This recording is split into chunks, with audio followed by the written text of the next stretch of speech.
Don't let the Opencl library DLL end your session. I'm Sophie Chen, a Windows support engineer, and I'll guide you through the scan to restore your gaming performance. This DLL file is the Open Computing Language library used for cross-platform parallel programming. It enables applications to offload heavy computational tasks from the CPU to the GPU, significantly accelerating scientific and media processing. With that context in mind, our first logical step is a clean reinstallation. The Opencl library DLL is often associated with game graphics and audio processing. Reinstall the Microsoft DirectX end-user runtime to restore legacy DirectX files, and update your GPU drivers for Opencl, Opengl, or CUDA support. When a standard reinstall doesn't cut it, we move to advanced diagnostic steps to ensure the system is properly configured.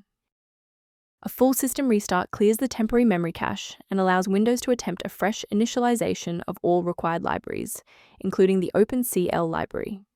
Before you reboot, make sure to bookmark this video or click the like button so you can easily find your way back to the next step once your PC is back up and running. To protect your system architecture, I have a few recommendations regarding file authenticity. Avoid the trap of free file repositories for the Opencl library DLL, as these platforms are frequently used to spread persistent browser hijackers and adware. For a reliable way to monitor these specific library interactions, I've included a professional resource link in the description.